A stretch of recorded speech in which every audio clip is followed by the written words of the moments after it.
Hello friends, welcome back to my channel. இன்றைக்கி நீங்கள் காரடியா நோன்பு ஸ்பெஷல் vlog தான் பார்க்க போகிறீங்க. இந்த காரடியா நோன்பு வந்து நம்மளுக்கு பங்குனி மாதம் பிறக்கிற டைமில் வந்து நம்ம இந்த நோன்பு கொண்டாடுவோம். அன்றைக்கி பார்த்திங்கன்னா பொதுவாக வந்து பெண்கள் எல்லாம் சாப்பிடாத விரதம் இருப்பாங்க. அப்படியும் செய்யலாம். இல்லைனா வந்து சப்பாத்தி அந்த மாதிரி நீங்கள் வந்து எடுத்துகிட்டு இந்த அடையை வந்து நீங்கள் சாப்பிடலாம். இது வந்து பார்த்திங்கன்னா உங்களுக்கு டைம் டிஃபர் ஆகும் ஒரு வருஷமும். இந்த வருஷம் ஈவினிங் வரதுனால நம்ம காலையிலேருந்து விரதமாக இருந்துட்டு ஈவினிங் வந்து நம்ம அடையை சாப்பிட்டுக்கலாம். ஒரு சில டைமில் பார்த்திங்கன்னா விடியற் காலையில் 1 மணி 2 மணி அந்த மாதிரி கூட இந்த நோன்பெல்லாம் வரும். அதுக்கு ஏற்ற மாதிரி பார்த்திங்கன்னா நம்ம இந்த அடையை ரெடி பண்ணி வச்சுக்கிறோம். அதே மாதிரி நோன்பு கயிறு இதெல்லாமே நம்ம வந்து ரெடி பண்ணி வச்சுக்கிறோம். இந்த அடைக்கான ரெசிபியெல்லாம் நிறைய தடவை நம்ம சேனலில் நான் அப்லோட் பண்ணியிருக்கேன். அதுக்கான லிங்க்கையும் நான் டிஸ்கிரிப்ஷனில் தரேன், வேணால் செக் பண்ணிக்கோங்க. இந்த காராமணி வந்து நான் இப்போ ஒரு விசில் விட்டு எடுத்துக்கிறேன். நல்லா ஒரு விசில்லேயே உங்களுக்கு வந்து நல்லா வெந்து வந்துடும் அது. அதுக்கப்புறம் பார்த்திங்கன்னா இதுக்கு தேவையான தேங்காய் துருவல், அதுக்கப்புறம் ஏலக்காய் நுணுக்கி எடுத்துக்கிறது, இந்த மாதிரி ப்ரிப்பரேஷன் ஒர்க்கெல்லாம் வந்து நம்ம செஞ்சு எடுத்து வச்சுக்கலாம்.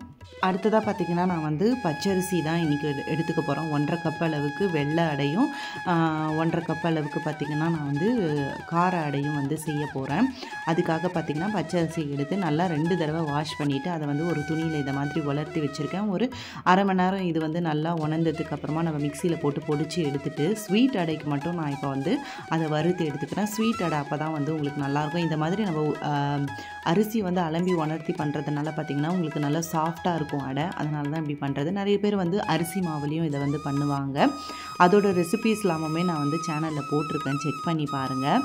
ஸோ இதை வறுத்துட்டு இன்னொரு சைடில் பார்த்திங்கன்னா நம்ம வந்து வெல்லத்தை வந்து கரைச்சி எடுத்து வச்சுப்போம், கொஞ்சமாக தண்ணி சேர்த்து. அப்போ வந்து நம்ம இந்த இதை மட்டும் வேக வச்சுட்டு நம்ம வறுத்ததை நம்ம அதை கொட்டி கலரும் போது பார்த்திங்கன்னா உங்களுக்கு வந்து ஸ்வீட் அடை வந்து ரெடி ஆகிடும். இப்போ வந்து ஃபஸ்ட்டு நம்ம ஸ்வீட் அடைக்கு ரெடி பண்ணிவிட்டு அதை எல்லாத்தையும் நல்லா ஆவியில் வேக வச்சுட்டு அடுத்ததான் நம்ம வந்து உப்பு அடையும் செஞ்சுக்கலாம். இன்றைக்கி வந்து பார்த்திங்கன்னா இந்த 2, அதுக்கப்புறம் பார்த்திங்கன்னா தொட்டுக்கிறதுக்கு சட்னி, இதை டின்னரோடு இதை வந்து நான் ரெடி பண்ணி வச்சுட்டேன். இதெல்லாம் செஞ்சுட்டு மறுநாள் பார்த்திங்கன்னா மீற அடைய மாடுக்கு கொடுக்கறது வந்து வழக்கம்.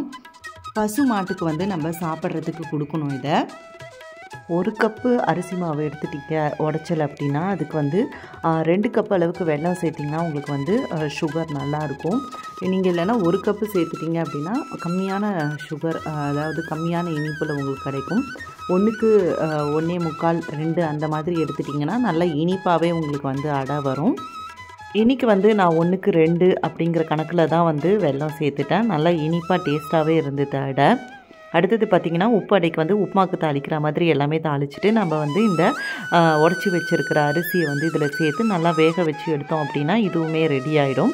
இப்போ எல்லாத்தையும் நான் அடையில் தட்டி ஆவியில் வேக வச்சு எடுத்துடுறேன்.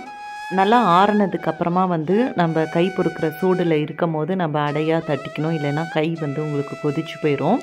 இந்த நோன்புக்கு பார்த்திங்கன்னா கழுத்தில் வந்து கயிறு கட்டிக்கிறது தான் வழக்கம். இந்த நோன்பு உருவான வரலாறு பார்த்திங்கன்னா பெரும்பாலும் எல்லாருக்கும் தெரிஞ்சிருக்கும். சத்யவான் சாவித்ரி அவங்களுடைய வரலாறை எடுத்துரைக்கும் விதமாக தான் இதை வந்து நம்ம கொண்டாடுறோம். இது திருமணமான பெண்கள் வந்து அவங்களுடைய கணவர் தீர்க்க ஆயுளோடு இருக்கணும் அப்படின்னு சொல்லிட்டு வேண்டிட்டு பண்ணுற நோன்பு தான் இந்த காரடியா நோன்பு. 5லிருந்து 6 அப்படிங்கிறது தான் இந்த நோன்புக்கான டைமிங் இந்த வருஷம். அதுக்குள்ளே வந்து நம்ம இந்த அடையெல்லாம் ரெடி பண்ணிவிட்டு பூஜைக்கு தேவையான பொருட்களையும் ரெடி பண்ணி எடுத்து வச்சுட்டேன். அடுத்ததான் நம்ம வந்து பூஜை செய்கிறதுக்காக நான் போய் ட்ரெஸ் பண்ணிவிட்டு வந்து அதுக்கப்புறமா நம்ம வந்து பூஜையை பார்க்கலாம்.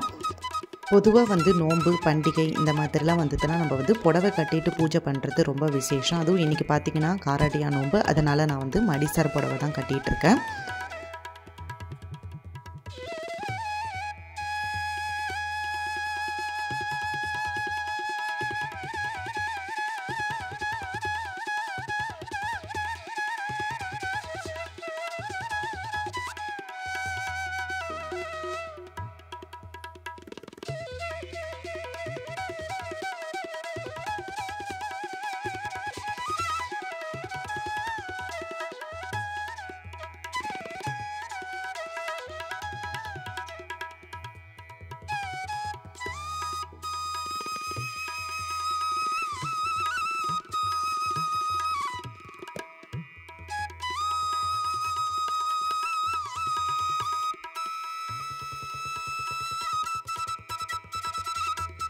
பூஜைக்கு பார்த்திங்கன்னா ஒரு வாழை இலை வச்சு அதில் வந்து நம்ம செஞ்சு வச்சுருக்க அடை வெண்ணெய் இதெல்லாம் வந்து வச்சுக்கணும்.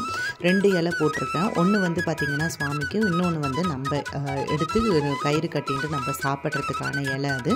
அதே மாதிரி பார்த்திங்கன்னா அம்பாளுக்கும் ஒரு நோன்பு கயிறு வந்து நம்ம எடுத்து வைக்கணும். அதே மாதிரி நானும் இங்கே அன்னபூரணி அம்மனுக்கு ஒரு நோன்பு கயிறு கட்டிட்டேன். அடுத்தது பார்த்திங்கன்னா தூப தீபம் நெய்வேத்தியம் இதெல்லாம் பண்ணிவிட்டு நம்மளுமே வந்து அந்த அடையை சாப்பிட ஆரம்பிச்சிடலாம் கயிறு கட்டிட்டு.